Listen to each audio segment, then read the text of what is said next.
Hello, beautiful souls. Today's episode is so good. And before we jump in, I have some exciting news to share. If you've ever wondered where you're blocking money, this is for you. I've created a free quiz to diagnose your money wounds so you can heal them and unblock yourself to receive more money. Just go to moneywoundsquiz.com and answer 6 quick questions to get your insanely accurate and potent results.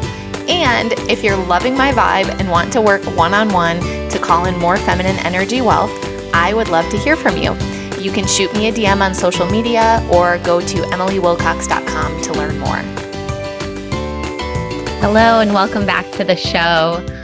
I had such a good day with coaching calls, and it just reminded me how much I love one-on-one calls. And, I think that's not especially popular to say right now because the coaching world gets so focused on scalability and, time freedom and just enrolling a lot of people into every course. But from a depth and a connection and an intimacy standpoint, it just can't be beat. And I've had clients open up to me about things on one-on-one calls that, they've never shared elsewhere. And I'm one of the first places where they'll come to celebrate something or process through something. And it just feels so sacred. And I'm so grateful that I get to do that work. I do all of my coaching calls on audio only, which is I could probably record a whole podcast episode about that, but it honestly feels like such a gift. It feels like a girlfriend chat. Like when I grew up, there wasn't any FaceTime, and it was like you would just chat with your friend on the phone. And it allows me to be in different spaces in my house. And so I don't have that desk, laptop, Zoom energy. I'm really just tapped into my listening. I find that I can channel better, that I can tap into my client's energy better. And it gives me energy rather than draining energy from me. And I have a walking pad treadmill, it's super quiet, it's super slim. And I just put it on a really gentle setting so that I'm just kind of moseying and meandering. And I've got the ocean view. I've got the deep connection with the client in my ears. I'm walking on the treadmill, and it is my favorite place. It feels so life-giving. And this was such a fun call today. I had one client who is birthing her business, and we were laughing at how it really is like childbirth, and where, you can read all of the books on having a baby and how to parent. And then your baby comes and you just actually have to figure out how to apply it to them and how to actually be their mother and how to figure out their schedule and what works for them. And it's so true in your business as well. You can talk to all the coaches, you can read all the business books, and then at a certain point, you've got to birth your business or your offer, and then just learn on the fly. So that conversation, which was incredible. And then my client, Lauren, was like, hey, guess what? So I talked to my accountant, and we collected $986,000 cash in 2022. We were both like, what? The best possible surprise. We knew she was in the energetic range of the million. And I actually really coached her around letting go of the push of needing to hit that exact number. I was like, look, if you end the year at 900 and something thousand, is it really that different than a million? And do you really want to break your back and push and hustle and grind to get there?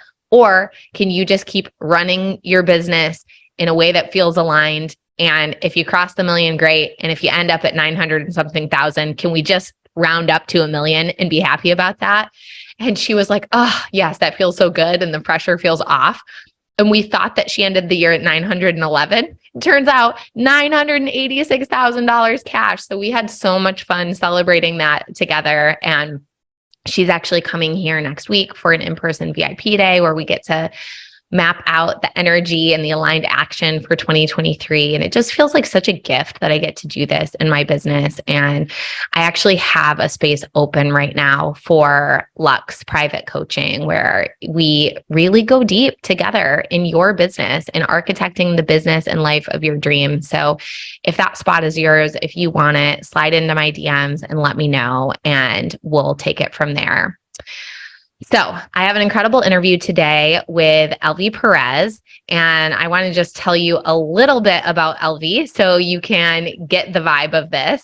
So Elvy is a bespoke coach. She very much tailors her approach to her clients based on their needs, and she helps her clients remove internal blocks to access their inner wisdom, joy, and freedom.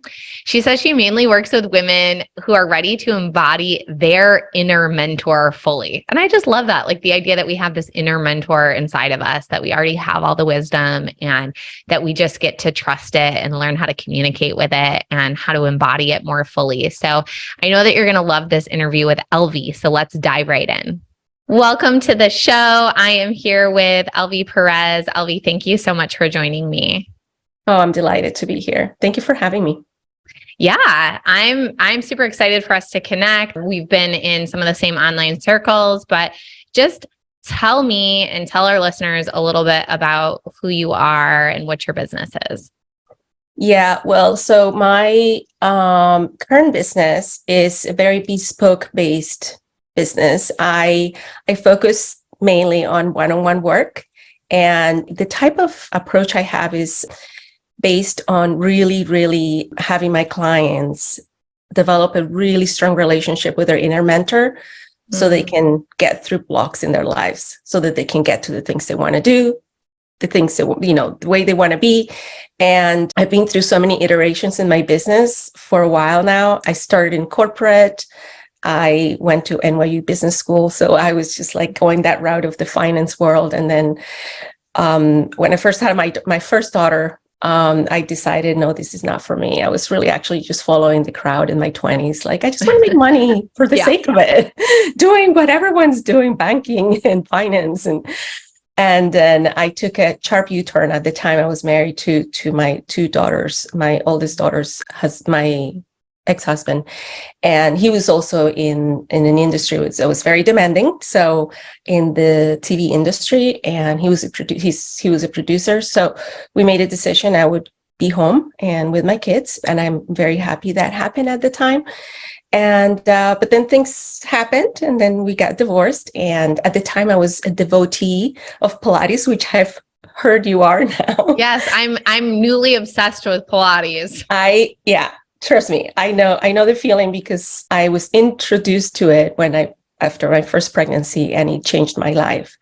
So when everything happened, I decided to get certified. I went to the very rigorous training with Romana Krisanowska, which she's passed away since. She took over the studio when Pilates passed away in New York. Okay. And so I'm from that lineage. And it took me about 3-4 years to complete everything, because I had 2 little kids and, But anyway, I opened a studio, it was the same model that I have now for my coaching. Yeah. And it was just completely equipped, but I only devoted myself to one-on-one, I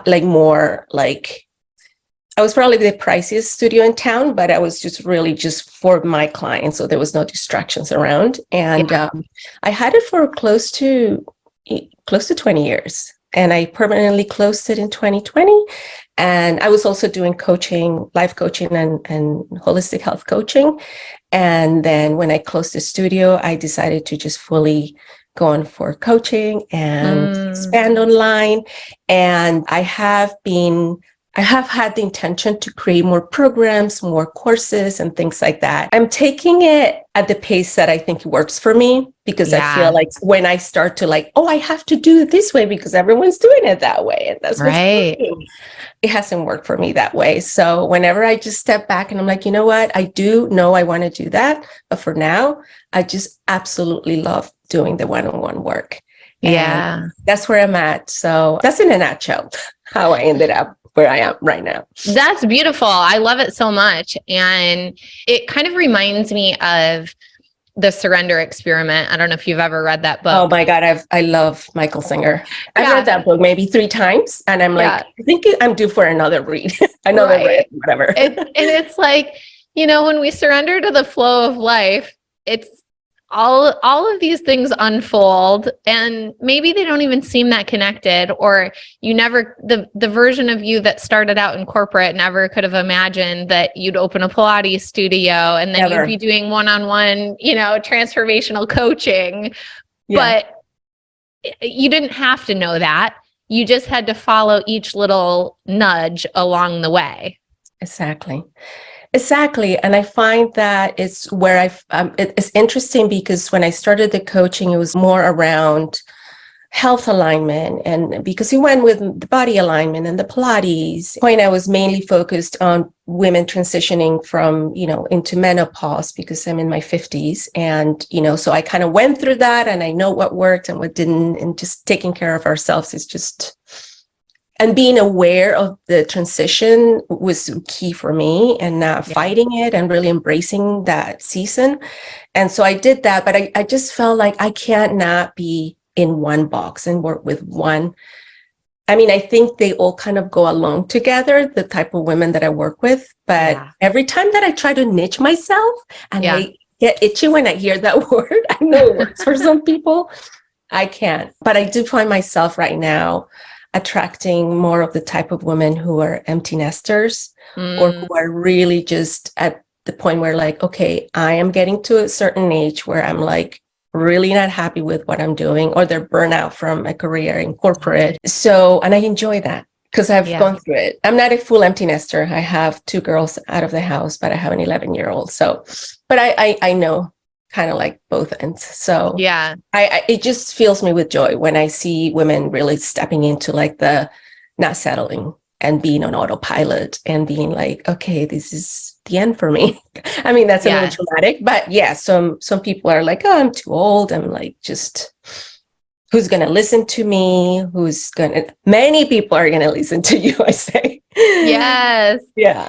So, well, and I love the example that you're setting as, like your coaching practice gets to evolve as you evolve, and you get to serve women that, are going through similar life stages. And, I know one who is an influencer on Instagram and makes a very, very good living through basically fashion. So she, like fast fashion, she finds things that just like Amazon or lower price, but styles them really cute. And, someone said, well, she knows that she needs to move her wealth into other things because there's only a certain amount of time that she's going to be relevant.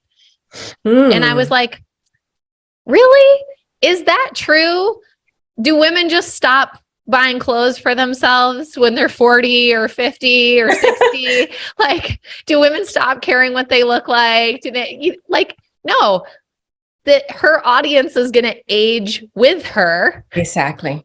And that the style might evolve, but it just is so funny to me that people make these proclamations around women, and it's always so associated with age and beauty. Like, oh, well, who's going to want to hire you as a coach once you're old? And it's like, well, what about the women that are going through menopause? What about and it's like, not that that's even old, but it's just amazing to me, the garbage that women get projected on them and their businesses. Exactly. And that's exactly the type of paradigm that I want to be part of changing. Yeah. Actually, perfect example. I've been in the coaching online world for many, many years, but I haven't really fully been like, okay, I'm fully in until the pandemic, because I had a business and it worked. I mean, it was making me really happy, but I always felt like I could expanded more. Yeah. And I felt into that kind of like, okay, I'm happy here. I don't want to be pushed out of my comfort zone. But to go back to what I was about to say, one of the women that's been part of many of my circles, one woman, sorry, I adore her. We did a very intense certification together that she was part of as well for 2 years. And I just adore her. She's in her 70s. She had not a clothing, a textile design business that she was doing multiple six figures. She was doing really well. Decided she just really wanted to become a coach, closed her businesses. And I just admire her. And she's helping women her age take that leap. And I'm like, see, like, and she's in her 70s, which I find to be actually quite young at my age. Yeah. And so I agree with you. There's no limitations other than the ones we put in ourselves. Right. So yeah. Yeah. So I'm with And you on that. we're really meant to extract wisdom from our elders too, you know? Absolutely. And that's another point. Like I tell some of the women that I've worked with or I'm working with who want to create a similar business. I have one client who's in Feng Shui, but she wants to incorporate coaching into the actual life coaching skills into the business as she works with clients. She just feels like, I think I'm too old to be learning all of this. I'm like, her name is Maria. You wouldn't know who she is. I'm like, are you kidding me? First of all, you've lived life. You have 4 kids. You've lived all over the world. She's in Scandinavia. You have more than the skills that some people the life skills that some people don't have. And she's doing a program that I recommend to her, for her to have something to stand on, but that's not needed. I'm guilty of doing all the programs. And honestly, I always go back to just trusting my instinct, pulling what I need from some of that, because it's necessary sometimes, but it's not about that. It's who we bring as ourselves to be in the relationship with the other in our containers. And that's what attracts me to some of the people I work with. One container that we're part of together. I mean, it's just who the person is and how aligned you feel with their values too. I think that's also very important. Yeah, absolutely. So let's talk about money. You made a brief career in finance. Yeah. Did you always feel like you were good with money, or has there been challenges throughout your entrepreneurial journey? Yeah, there's been definitely some challenges. I feel like I'm actually now navigating my financial landscape a lot better than that I did in the past, that I know better. Not only like the banking, not the tactile stuff, but the mindset around it. Yeah. And as I mentioned, when I was younger, I lived in a city. I mean, I'm 12 miles out of Manhattan still, but a city that was very heavily on what do you do? What do what title do you have? What bank do you work for? I used to work for what is now Accenture, and we work with all the big banks downtown, but I was in it for just the sake of making money. I was also young, but I think some people know better now. But I think it's also background wise. I grew up in Colombia, and culturally, this was a country with a lot of turmoil. I left very young. I went to London when I was 17, turning 18, and my family still lives there, but I never really fully went back to live there. And I feel like growing up, I was always kind of taken care of. And then I moved, and I didn't know how to manage my money, basically. So I had it, I spent it, or I just was very okay, turn the blinders off. Okay, let me ask for more, or not that my parents were but I think the skills as a young person are so important to learn when you're starting a journey with making your own money. I also did get married very young. So I came into partnership where my ex-spouse made more. I mean, we were kind of, there, and then I got divorced and I just was taken care of for a while. So I think that taking care of took some of my abilities to I'm in charge of my own, and, I'm empowered around money a little bit away. And I'm totally going to be honest, and I did have my studio. It was comfortable, like I mentioned. It was easy. It was literally attraction marketing. I barely ever advertised. It was all word of mouth. My clients came for over 10 years, even more, since I opened doors. Some of them are like family to me now. Yeah. But it was a no-brainer. And then I remarried and all of that. But I think the skills have come to around money and around the mindset of it. And not this, I did have at some point a little bit of the scarcity, if I'm not going to spend this because I'm probably not going to make it back, and that kind of mindset, that started changing maybe 5 years ago. like in the process of changing that. So it's Mm-hmm. not like, it was later in my life. Mm-hmm. And it's not that I was always like thinking about it, but I feel like I'm in a completely different world now with that kind of like the pie is not limited for a few. Yeah. Yeah. So yeah, so that's a big thing for me. And I think it's so important as women to pay attention to those beliefs, because we get sucked into especially I feel us in the femur, whatever the saying is. I forget the word, the saying. So like what I'm hearing from you is that two different sort of limiting beliefs around money, or number one, like someone else needs to take care of me. I can't take care of myself financially. Mm-hmm. And then number two, I need to hold on to what I have. Yeah. Because it's a limited supply. Resource, yeah. Yeah, it's a limited resource. So walk us through what were some of the things that you did to help shift those beliefs? Honestly, I feel like just realizing, not one day, but getting to the point where like, this is just bullshit. Like, this is not true. Yeah. And I did, I'm not going to lie, I did invest in programs that would help with my money mindset. I mean, some of the programs that I started joining around like money mindset and money work, oh my gosh, maybe I'm going to say maybe started 7-8 years ago, maybe around that. But so some of that, just like learning from others, what they did and seeing like the transformation that happened. And as I don't know if you've experienced this, some of it becomes intellectually learned. Yeah. And I'm like, I don't know if that's really going to help, like decluttering and doing this thing or going through my past history. But I think little by little, and like really actually then really trying to embody those learnings and just like reading books and all the things, I just started to absorb and being around people who had that expansive mindset, which actually that's sort of my people anyway.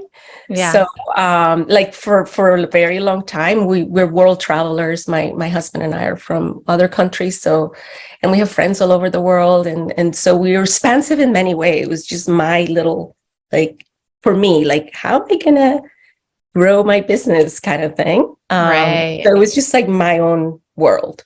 Yeah. So I just kind of like broke through some of those inner blocks that I just had built up from when I was a child, really.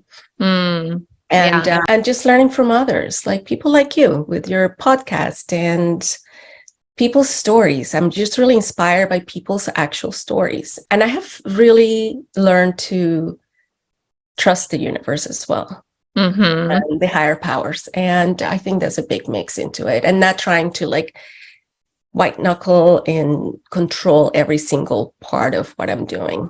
And, which I know is getting into a whole other subject, but it's a combination of all of that. And I'm excited to pass that along as well, especially to my children. Definitely. Yeah. And your husband has his own business as well. Yes. Exactly. Yeah. So you mentioned that, one of the ways that you feel like you manifest is that is through his business. So tell me more about that. Yes. It's the funniest thing. And I've actually shared this before and people are like, me too. Like, what's going on with that? So I practice some manifestations I do some of that. And when I've actually intentionally like devoted time to like, okay, I'm going to really like have my morning practice and do some practices that I do. And a day later, 2 clients call him out of the blue. He's from Denmark. He's very private. He has an Instagram, but he's like, he plans his posts like for a month. And like, I don't know how, I mean, he has connections, but it's interesting. He's also like just word of mouth. Clients keep referring him to other clients and they just come out of the blue. Yeah. So I keep saying, I just, is my belief, like I just manifest all these clients for you or opportunities. Yeah. Yeah. Recently we got into a partnership and we invested in a property and we're going to be converting that into 2 homes and it's a plan that we've had for a while. So it's an intention that we set a few years ago. Yeah. And it was kind of like just planted. And then some information came through, some intel of a house, somebody we knew, but they had moved to California and he's just been renting for a while. And I was like, you know what, let's inquire about this before maybe it goes in the market, and it'll work out. So that's what I mean by sometimes just setting the intention, planting the seed, and not being like, when is that going to happen? When is that going to happen? Yeah. But yeah, in terms of his business, I feel that, yeah, like, he doesn't do any of these practices. So I'm like, how else are they coming? I'm kidding. Right. But I'm not kidding. I'll do that part for you. I'm kidding, but I'm not. And I also, when I had my business, I've been in this town for a very long time. So I've created like a strong network too here. So, I mean, now I do my things mostly online, but in terms of my husband's business, clients are like, oh, Elvy's husband, and he's very like Nordic aesthetics and very functional. So people are moving from the city here a lot, Brooklyn, and so I think they're seeking that kind of aesthetic, and so it's also just partly that people remember. But I'm like, you have to be out there, like be more visible. But I love this topic because I do think that often women diminish themselves if their story is that, most of the money for from our household flows in through the spouse's business or the spouse's paycheck or whatever, right? And it's really beautiful when we can sort of reclaim our role in that, and not to take away from what he's doing in any way, but just recognizing that having the feminine energy helps amplify. And absolutely, you said you believe in him. You have no resistance around him getting other clients. And so it makes sense that could be a path of least resistance, because often in our own business, we have more stories around what it's going to take for a client to come in. And then for someone else, we're like, yeah, of course, they can just drop in out of the sky. Look at that. They just did. Exactly. Yes. And that's the case for him. They just like call him out of the blue. And I'm like, who referred them? He's like, oh, I don't remember. Like, he doesn't even, he's not attached to it. And they just sign up. I'm like, this is the craziest thing. Like, you don't have to, very little effort. So that's why, I'm like, of course. But no, I'm very happy that, I'm not going to lie, I get a little like, there was a time when I first closed the studio and I wanted things to happen right away. And of course, it was a pandemic. I'm like, what were you thinking, Elvie? I was like, oh, it's going to be easy. Like, this is working for other people. And I was just throwing spaghetti at the wall. Like, let's try that. Let's try this. Yeah. Where I was like trying to make it happen to prove it. And now I know it was just completely up in my head. And also my studio was really dear to me. It was like an extension of me. And when I closed it, and I know it was due to also like the times, I think I was really ready to just close that chapter and not have a brick and mortar and just like be able to go away and not worry about having a sub and things like that, and really expand. But I didn't really properly grieve. And I know that's probably a strong word, the closing of such an important part of my life. Yeah. And I just jumped into other things, and it makes me almost want to cry, because I feel like it was such a generous child to me in a way. And I just like closed it, and I'm like, okay, you're gone. And I've done the work since I realized that. But that first year, and I know I could blame it on COVID and all the things, and everyone being home and dealing with everyone's emotions, as mothers will do. But I think that was a huge energetic loop that was kept open, and it was affecting my business. And that's something that I have very present now, that in terms of money and financial allowance into our lives, we need to pay attention to those little red lights that are like, just keep circling, that energetic loops that we just don't close fully to be able to allow the room for other things to come in. And so I've come to realize that's very important as well. Yeah. How much did your studio make? It was about just over over 100,000. Okay. And then I do have other streams of income. I'm aligned with this clean living company. So, but from the studio, it was about that much. And I think I did write in your questionnaire. That was the other thing. Because I do have friends who had big studios and they're like, don't ever do it that way. Just keep it small. And honestly, Emily, when I opened the studio, it was so organic. It happened so organically. I wasn't planning on, like you just meant, like years ago, it was just like, oh, now I'm certified. I'm going to just find a studio and work 3 mornings and like while the kids are at school. And then it just like blew up and I was working Monday through Saturday sometimes. Oh my gosh. And I mean, actually, sometimes in the summers, I had a friend from Vienna who actually now has a studio. She's from Austria, and she would come and set base here and work for me. And so I did have at times people that worked for me, but there was only so much women power I could give to my clients. So so I did have a limit in the studio. Yeah, of course, I did have a limit. So when you closed the studio, I'm curious if your goal for your online coaching business was immediately like, let me do 6 figures so that it does exactly what the studio did. Exactly. No, more. Of course, it magically is going to appear. Yeah. I did continue with some clients on Zoom, which I really did not like at all. And I know it can happen for some people. It didn't happen for me where I'm like, oh, this is just going to blow up. Yeah. And be like multiple 6 figures. Yeah. So, I think possible, most people, but I wasn't in the same frequency for that. Yeah. But I also think we just perceive people's stories differently than they actually are. And so it's easy when it's not our business to be like, oh, so-and-so's blowing up. Oh, it happened so fast for them. But I always appreciate Steve Jobs's quote, which is, it's amazing how long it takes to become an overnight success. I love that quote. Yes. And I think that's really true in almost every industry. It's like, we don't see the time, the effort that was put in behind the scenes. Maybe the person's coaching business was blowing up quickly, but they were building an audience for 5 years prior, doing something else. Exactly. And that's the thing, especially for online. You may see somebody, oh, they just came out of the blue, you think, but they really haven't. They've been working. Maybe they are the unicorns, of course. Right. Yeah. But they're also, and that's what happens. And I see that now because I've fallen, not prey. I'm not going to play victim, but I've fallen for it before. Yeah. I see sadly that some women, I don't know about men, I'm just talking for women because I've been through it, make decisions and investments that aren't like really aligned with what they need at the time. Yeah.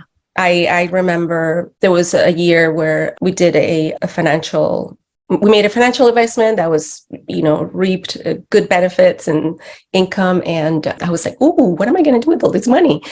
Anyway, I invested in a mastermind. I think this was 2018 or 7. I can't remember. It was a few years ago that I was like, oh, I'm going to join her mastermind. I was not even close to being ready to be in a mastermind like that. And I see sometimes things like this, some women doing things like that.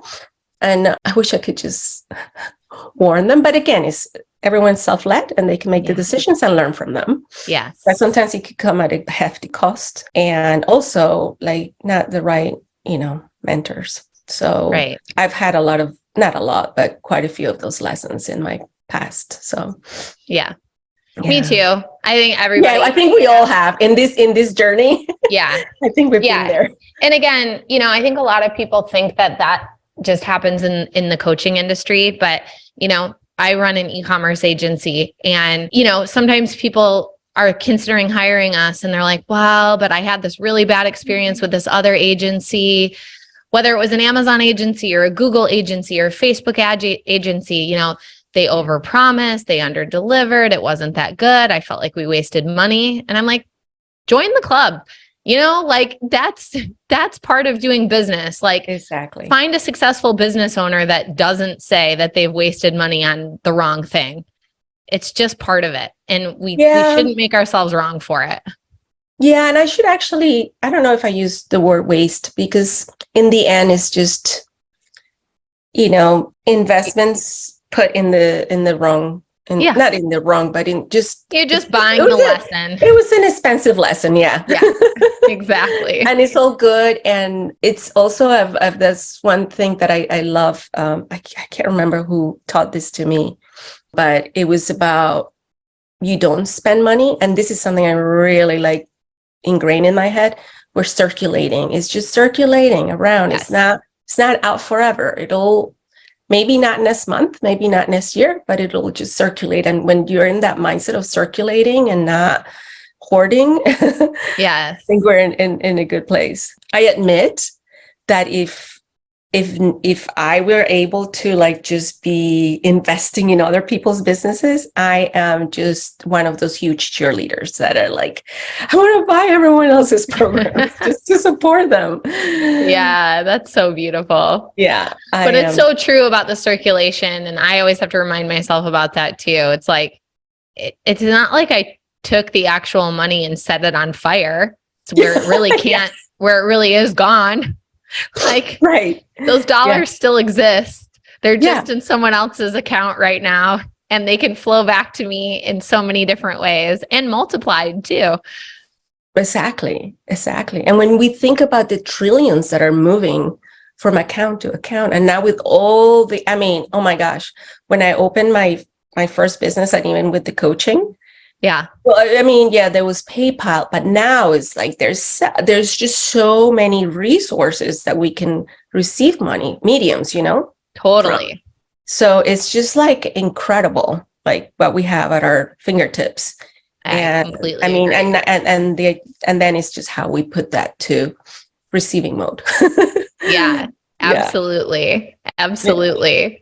Yeah. So what does your financial picture look like right now? And what are some of the fun things that you're working on manifesting or calling into your life and your business? Yeah, my financial picture last year, towards the end of the year, only because I really became very clear on the kind of people I want to be working with. And I did let go of some clients that I adored, but I felt like I could not continue to just hold the hand and like not let, like, they needed more independence from, I wasn't the right coach anymore, basically. Yeah. I don't want to get into details. So it did slow down a little bit, but I think it was right for the right reasons. Gave me some space to become clear about things that I want to be doing going forward. And right now, my income, it's around the same that the studio was, which is fine. This is just mine, like not counting, like, the other businesses. And, I help my husband too. So it's not count, it's just solely my coaching. But I do have big plans, but I do feel a lot more, and I know this word is used a lot more aligned with what's brewing. And I still call myself a bespoke coach because I'm mainly doing the one-on-one, but I have planned for a few group programs per quarter. And I'm also finally going to launch an evergreen course. I'm going to launch it first in live. It's called Simply Well Today. And it's based on not just health and wellness, but also mindset. And it's a self-care entrepreneurial kind of like for the entrepreneur and not just simple activities for everyday living. And it's been built for probably 7 years, and I never launched it. Yeah. So that's one energetic loop I want to close, launch with all the love in my heart. And it's actually really good. I just felt like, because I had it on the shelf for so long, I felt like, so stale. I don't know if people are gonna like that. And I'm like, you know what? I could spruce it up. So that's in the plans. So I do have more diverse plans for this year that I'm excited about. Retreats are in my world as well. And I'm planning one in Colombia. It's called in the area of the Coffee Lands. And it's this beautiful bio hotel where there's like thousands of kinds of birds. So it's going to be all around like flying like a bird kind of thing, around like just letting go and just allowing all of who you are out into the world. Ooh. So it's all in the plans. It's not like but I already talked to the hotel. Like I'm talking to other people. Big thing for me this year is collaborations. I ran my business before as a solo woman. I mean, I do have a very strong relationship with my Pilates peeps in the world, over the world, but I did work alone. I mean, every week I did go to my mentor who now closed the studio here, and she's in Florida. But and so I had time to regroup with other people in that world. So I do want to mix up a little bit of collaboration with other entrepreneurs because it does get lonely. And I've yet to do that. I am going to do more in-person stuff again. I love doing women's circles. I am a practitioner of, I don't know if you've heard of Danielle Laporte Heart Center. So I am certified through her too. And I want to do more of that in-person circle. So just mixing it up, I think is going to keep things exciting in my life as well. And I'm not reopening the studio, but I have welcomed back a few of my clients who are like, please. And so I'm renting. I do have just a few of them that I'm teaching currently at a friend's studio, and I just pay her for the hour, and it's nice. It feels so good. And I'm actually like excited to be doing a little bit of that again. So I'm bringing all of me in that, my ecosystem, which is all of me. I mean, I was missing teaching in person. And so I'm excited for that. And I may have forgotten some. Yeah, I may be a little overambitious for this year, but things will happen. Well, that all sounds so amazing. And, I love when we reclaim the pieces of ourselves, and when we build lots of channels for money to flow to us as well. Absolutely. So I imagine that people listening will want to follow along so that they can watch the unfolding of all of these beautiful things. Where do you hang out on the internet? My favorite place is Instagram. I know it's so pesky with the algorithm, but I just feel that's my place. And I'm not attached to I only got 4 likes today because obviously whatever. So I'm just there. I was going to start playing with TikTok. I'm like, no, I don't know. Not yet. I don't even know how to use it. I told one of my daughters, maybe one day you can teach me. And what's your Instagram handle? My Instagram is Elvy Perez. Okay. And half of my husband's name, which is Stig. Okay. And I know Elvy Perez Stig. Okay. Which in Danish, Stig means branch. So, but his full last name is Stigsby. Okay. So it was just, nobody knows that, but I had to throw it in here. And I'm on Facebook. I have a page. I'm, to be honest, barely ever there, but when I remember, I do repost stuff that I do on my Instagram, and just my personal page. I do go in there and check on that, and then my website, which is in the midst of I'm reworking it, but I'm not spending too much time on that because not many people go in there. But awesome. It's a pretty website. It's just some of the content is a little old. Yeah. Beautiful. Well, we'll make sure that that's all linked up so that people can connect with you directly. Thank you so much for being on the show. To everyone listening, thank you so much for tuning in, and we'll talk to you soon. Yeah, thank you, Emily. Bye. Okay, that's a wrap. I hope you loved the interview with Elvie. Go connect with her on Instagram at Elvy Perez Stig. My top takeaways: number 1, your business gets to age gracefully as you age gracefully. Number 2, money will flow through the path of least resistance, which may be your spouse, and that's okay. Number 3, sometimes you need to examine your beliefs and just call bullshit on them in order for things to shift. Number 4, put yourself in a community with others whose stories inspire you. And number 5, trust the aligned timing of your business, your offers, and your clients. So thank you so much for tuning in today. If you've been enjoying the show, please leave a review. Please share it with a friend. Slide into my DMs. Let me know what you love. It really means the world. Thank you so much for being here, and I'll talk to you soon. Thank you so much for tuning into today's show. Before you go, I have something fun to share. Now, when you leave a review of the podcast on Apple, Spotify, or YouTube, take a quick screenshot and send it to hi@emilywilcox.com. You'll be entered into a drawing to win a free one-on-one Voxer coaching day with me, and you help the show reach more new listeners. Such a win-win. I also invite you to follow me on Instagram at mmakesmoney and to jump into my free Telegram community, The Money Club, which is linked in the show notes. Until next time, I'm sending you all the magic money vibes.